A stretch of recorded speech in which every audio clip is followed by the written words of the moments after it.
Voltaire, président du CPT. Excellence, Monsieur le Premier ministre, Mesdames et Messieurs les membres du gouvernement,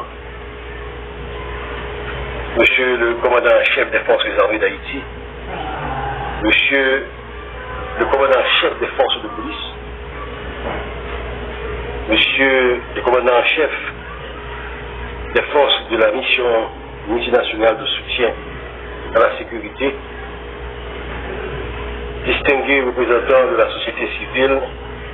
Mesdames, Messieurs les membres de la presse parlée, écrite et en ligne, honorables invités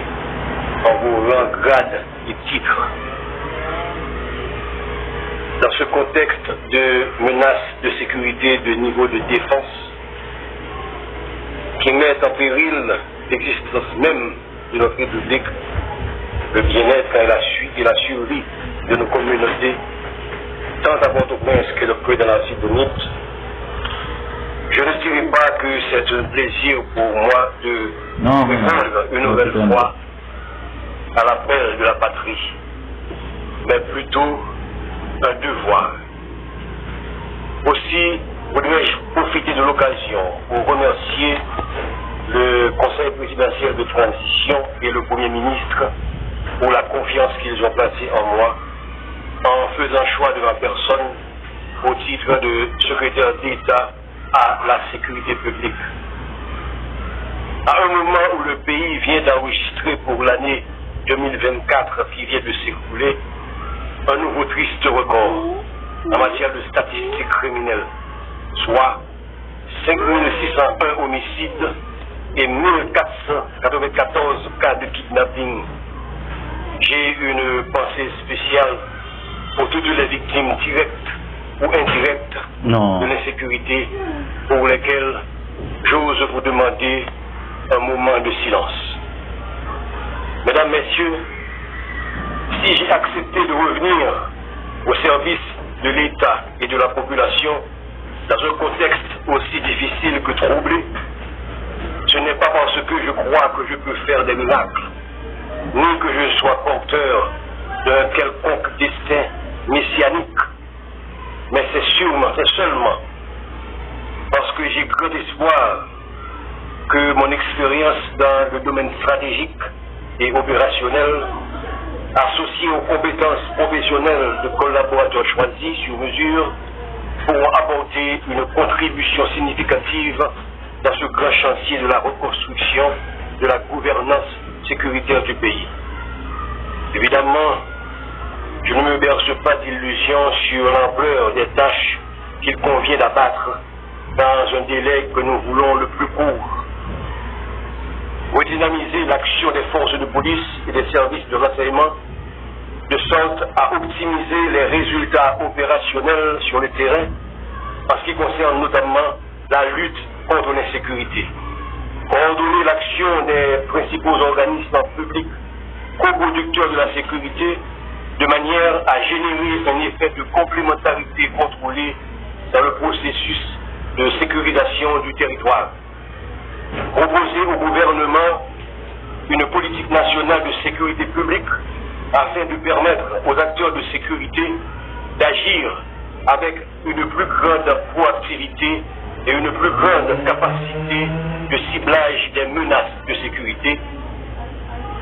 Et finalement, offrir à l'état-major de la PNH un encadrement technique pour lui permettre de renforcer la gouvernance interne de l'institution et d'améliorer le niveau de confiance de ses membres dans le commandement et le niveau de confiance de la population dans les forces de police. Tous ces défis qui nous paraissent colossaux sont pourtant nécessaires pour garantir la mise en place d'une ingénierie institutionnelle performante, en même temps qu'il nous faudra aussi repenser les outils stratégiques qui nous permettront de mieux appréhender et mitiger les facteurs de risque du crime transnational organisé qui ne cesse de menacer notre sécurité intérieure. Je pense naturellement aux menaces de sécurité que représente le trafic des armes et de munitions impliquant les frontières haïtiano-dominicaines et les ports de la Floride, le trafic de drogue qui ne cesse de transformer notre territoire en un pays transit pour les cartels colombiens.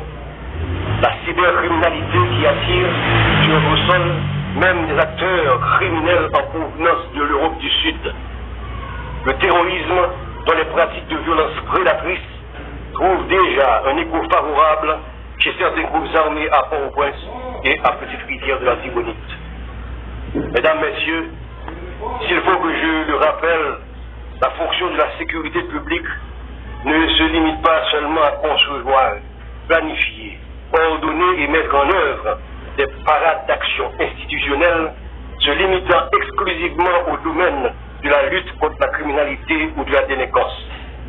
Cette fonction s'étend aussi à tous les faits ou phénomènes non criminels susceptibles de porter atteinte à l'intégrité physique du citoyen ou d'une communauté, telles l'insécurité des transports, les risques des catastrophes environnementales, les menaces urbaines et les dangers représentés pour les membres d'une communauté dans les travaux ou les ouvrages publics. Autant vous dire, mesdames et messieurs, puisque la meilleure sécurité a toujours été celle qui implique la participation active des membres de la population de la détermination des objectifs de sécurité, nous ambitionnons de construire des partenariats stratégiques avec les acteurs locaux des municipalités et des quartiers exposés ou menacés par les groupes armés ou les violences communautaires. Ces interactions constructives avec les membres de ces communautés nous permettront non seulement d'établir des agendas communs de sécurité susceptibles de servir de boussole à l'élaboration d'une politique nationale de sécurité, mais aussi de promouvoir des pratiques licites.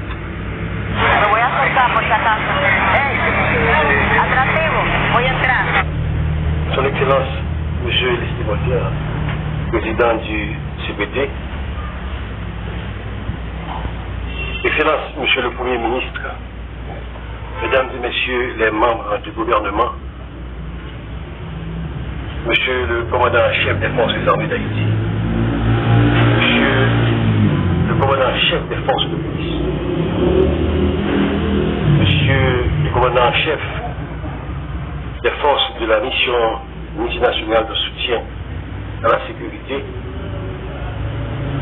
distingués représentants de la société civile, Mesdames, Messieurs les membres de la presse parlée, écrite et en ligne,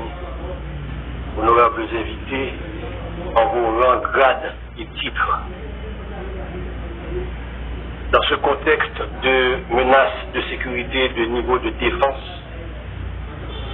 qui mettent en péril l'existence même de notre République, le bien-être et la survie de nos communautés, tant à Port-au-Prince que dans la Tibonite, je ne dirai pas que c'est un plaisir pour moi de répondre une nouvelle fois à l'appel de la patrie, mais plutôt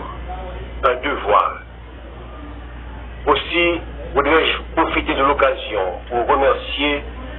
le Conseil présidentiel de transition et le Premier ministre pour la confiance qu'ils ont placée en moi